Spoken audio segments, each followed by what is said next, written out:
Hi everyone, this is Shelta.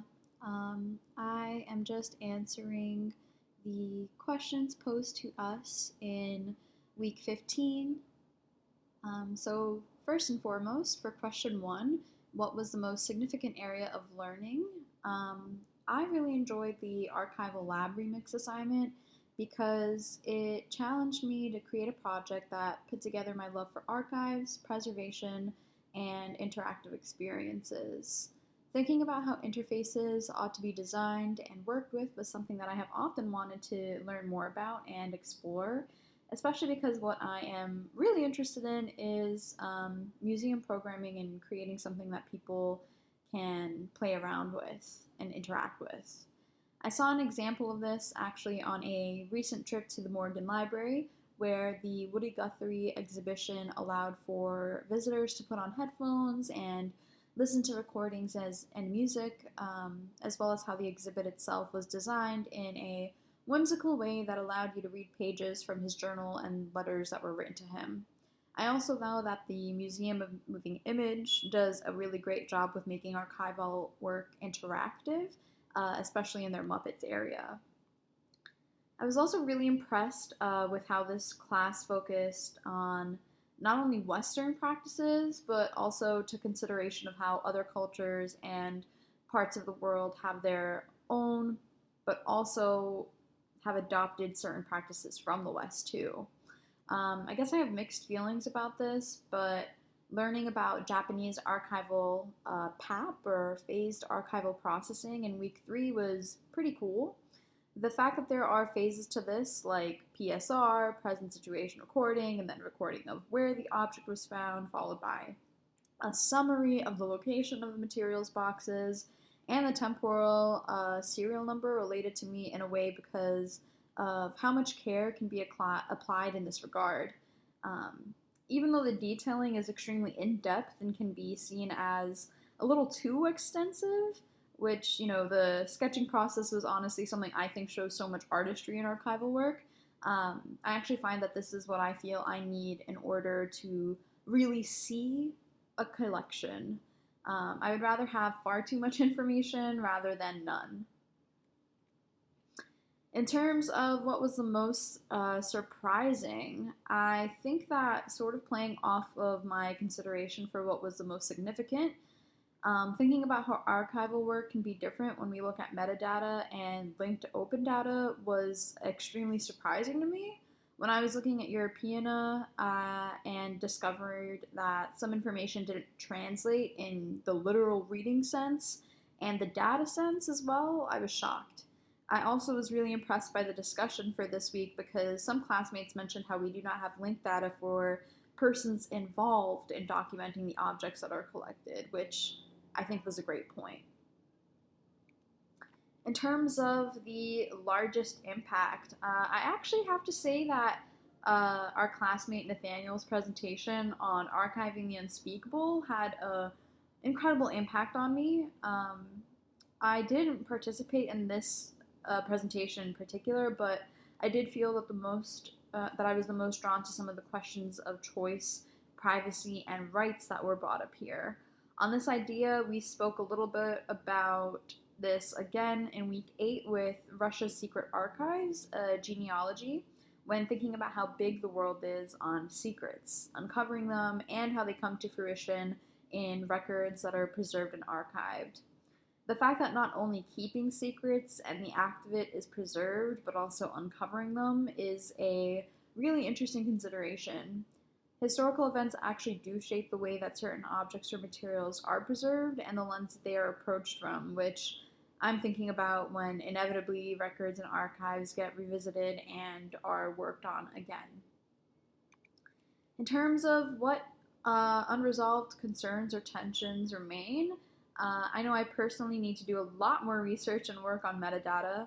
I know I have a bare grasp of it, but it almost seems to me like it is something I need to do and work toward. Although I come off as understanding theoretical concepts, I do think metadata is a little too abstract for me, and I do need to do better work on thinking through it. It might be because I have an aversion to technology, but I still see metadata as only relating to digital collections and that being it. But I know that it's bigger than that. So on to my other group members here. Hi all, it's Carolyn. As for the most significant area of learning for myself, I thought that it was very significant to learn about and understand the tension between ideas of archival objectivity and neutrality versus intervention and visibility. Before this class, I had not fully understood the implications, known and unknown, intentional or unintentional, of adhering to traditional professional norms of neutrality. Whether it was the institution, archivist, creator, or the records themselves, I didn't fully understand all of the power dynamics that were at play in the archives. Archives inform societal memory and knowledge production, so it's been crucial to better understand the biases, contexts, and frameworks that inform these archival value judgments. It's not just what's included in the record that's important. In fact, it's often more interesting to learn about what was left out of the record, materials and/or context-wise, and why. The archives, like everything else, cannot be divorced from the people who created them and the world they exist in, which is important to keep in mind throughout our studies and future careers.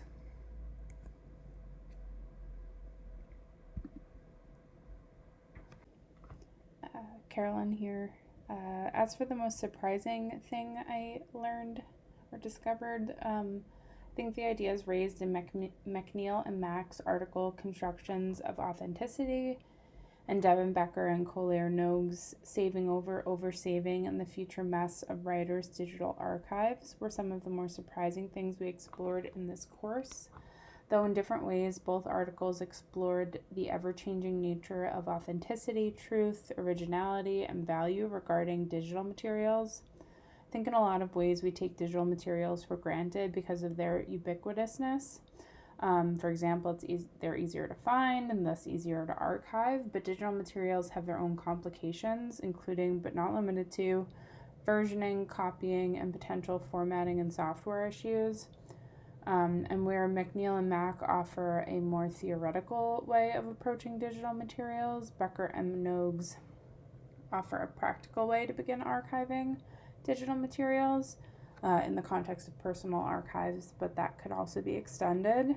In general, I think it's been both surprising and important for me to not be so static in my thinking about archives and the materials housed within them. As for the ideas, approaches, and frameworks that have the biggest impact on me, looking back, I realized that Elizabeth Yale's History of Archives article from week 2 had a very big influence on me throughout the course. In that article, Yale defines the archival turn as the theoretical expansion of archival definitions, as well as when scholars began to analyze archival materials within their various social, political, and cultural contexts, among others. In some ways, Yale's article served as a bit of a personal turn for myself. It helped me expand my own definition of what could be considered an archive, which I admit had been fairly limited before this course. Yale also discusses how archives are not neutral, are never complete, and that they are often created by, maintained for, and ultimately serve the powerful. I was also particularly struck by and interested in the concept of reading against the grain and social justice in the archives. I've thought about these ideas pretty much every single week since I first read them, and they are certainly ideas and frameworks I hope to continue studying in the future. As for the unresolved concerns and tensions that remain, though it's not the focus of this course necessarily, working on the final project has made it clear that I definitely need more experience within archives to better understand the different applications of archival practices and definitions. I want to more fully understand descriptive practices, metadata application, and organization of finding aids and collections themselves. I'm also curious how the theories we've read about render themselves physically in the archives. Mustard, and I will be recording my answers to the questions and then wrapping up with our areas of disagreement and consensus. So for me, the most significant area of learning was figuring out how to apply theories and concepts into the creation or the creation of an archive or archival activities. Um, I was really impacted by things like archival activism, reparative description, the power of the archives, that the archives isn't neutral, but is, sort of a representation of history.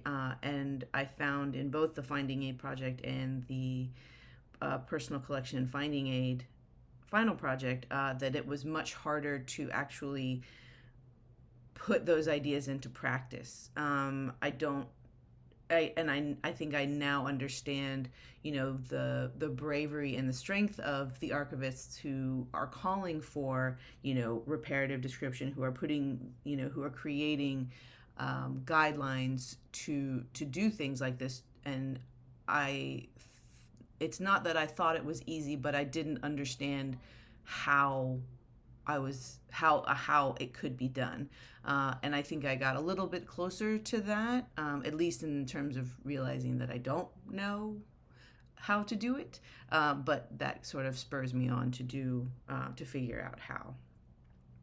I think the most surprising thing that I learned or that I discovered this semester was that I had really high expectations of digital objects and digital collections. I sort of expected that everything looked like the New York Public Library's collection, when now I see that they are just really a leader in terms of their digital collections and their exhibitions. And I think that that expectation came from just general feelings about information and how available it is on the internet, but not thinking about sort of the politics and the things that are behind it. Comparing an archive to something like Google just isn't very productive, because you have to think about the money that goes into that, and the politics, and the other things that don't necessarily that archives don't necessarily have. So I think that I wanted I wanted more digital items, but I think I understand now that it is also sort of related to the time and money that goes into doing that.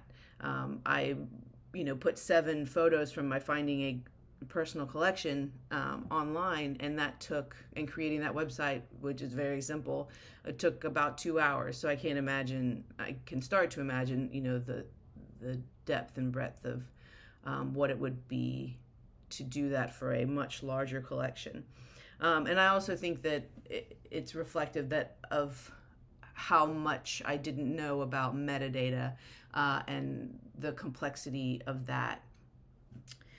In terms of approaches and frameworks that had the biggest impact for me, was definitely the concept of the power of the archives, that they're not neutral, that they guide and frame history, that that archivists and archives can be, kind of working or functioning and taking in things, events, documents, things that happen, to make sure that things aren't lost. And I was really encouraged by the speech from Dr. Evans, who said that history is something that we are living, not something that has happened, not just things that are done, but not just how things have been done, but how they are being done. And so I think that it's good that the SAA is thinking about the archives in this way. It encourages me as I move forward.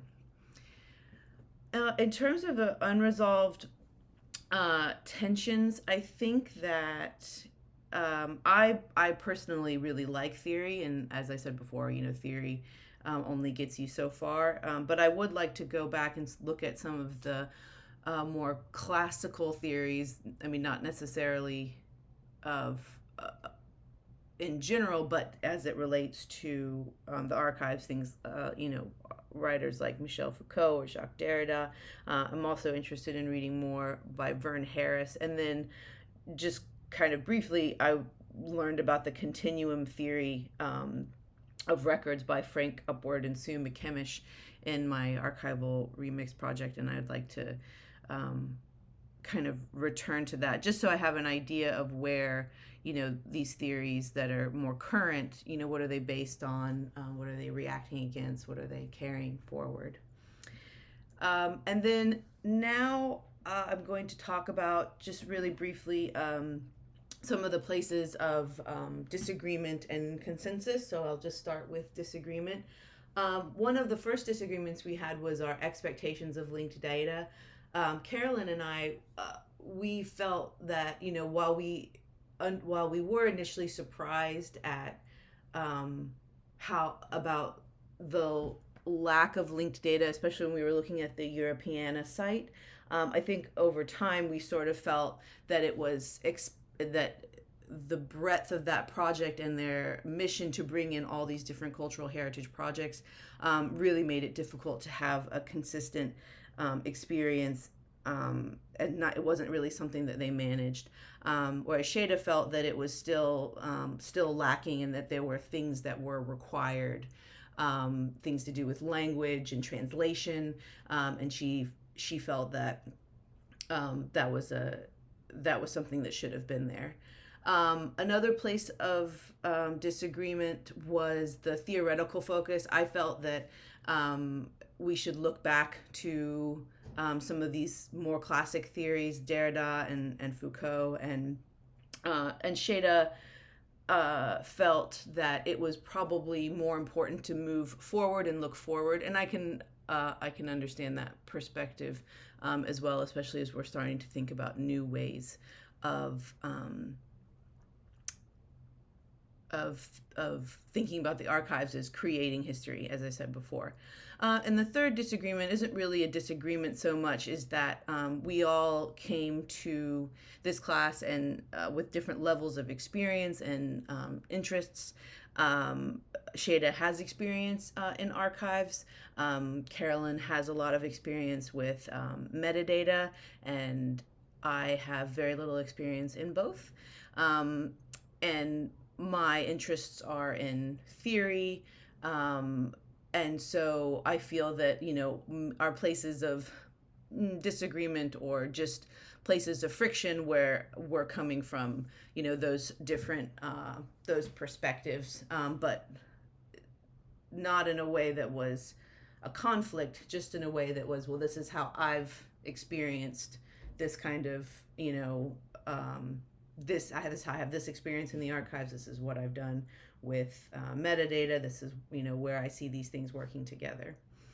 And then in terms of consensus, we really all agreed very much that we wanted to explore more deeply the connections between theory and practice, and that we all really appreciated the multiple opportunities to do just that, and the ways that, in ways that guided us, in the ways that we were guided by our own personal interests, and that it really sort of set up the way in which that dynamic will move us forward. How can we take these ideas of power in the archives not being neutral, history being created, and how can that be incorporated into practice, which is kind of point 3. And then I would say the last thing that we did agree on, even though we disagreed on our sort of expectations, was that digital objects and their appearance in collections is a very complex thing, both in terms of the object itself, the metadata, the formats, the replicability, that part, as well as making it user-friendly, making it accessible, and also not putting terrible amounts of stress and work on the processing on the processing by the archivist. So thank you for listening.